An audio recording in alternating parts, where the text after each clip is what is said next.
Oh. Sabi lang sa kala! Sabi na eh.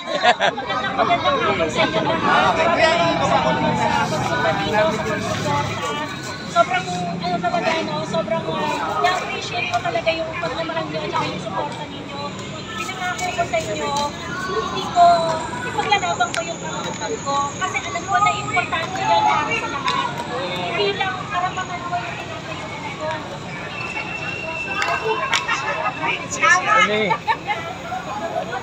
Ano? Tawag pa dyan?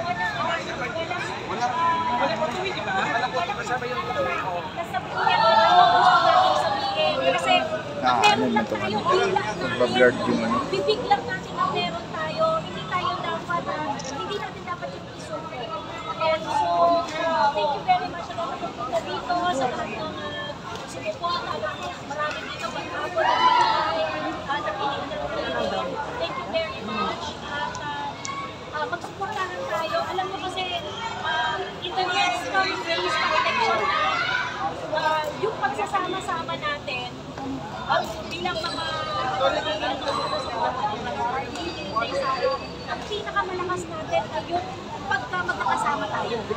So, walang bibitaw hanggang sa marating natin ang tagumpay. Magtulungan tayo, magsuportahan tayo, walang iwanan. Kanina, yung nag-iisa na vlogger na hindi Duterte vlogger, na nakandun sa ano, lahat kami Duterte vloggers, lahat kami Duterte supporter. Isa lang yung Duterte supporter. So, kitang-kita talaga na ano, no?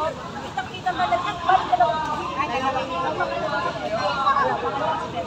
Pero kitang-kita na ang talagang pinatawag doon, kinigit, ang talagang tinatanong ng mga ano, ay yung hanay ng mga taga-suporta ni PRRD. So, dapat lahat tayo magpakilala sa kanila. Dapat lahat tayo may tapang tayong magsalita.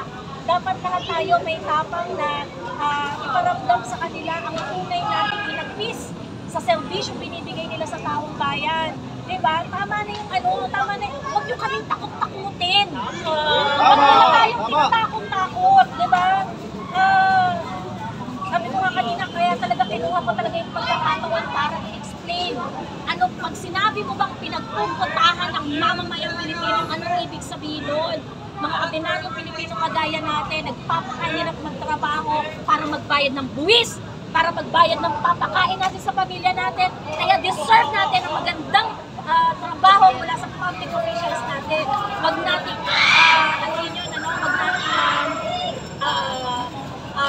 luwagan yung ating standard dito sa ating mga public officials. Ayun lang, maraming salamat. Gawi, sunod ko lang po, may tatanong lang ako regarding po kanina doon sa sagutan po ninyo ni Congressman Benny Abante. Nakaraan po kasi, inaamin po, ngayon po, tumindig po ang DBS, yung mga DBS vlogger, na hindi po yumuko sa mga congressman na kamukha nito, Congressman Benny Abante, na gusto kayo mag-apologize at kumasabi niyo.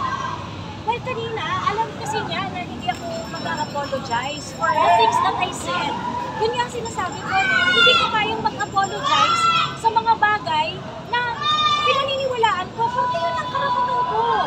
Kung paano ko kinikriticize ang kanilang trabaho, kung ano ang nararamdaman ko sa uri ng performance nila bilang mga congressman sa 19th Congress, I cannot apologize for something that I believe in.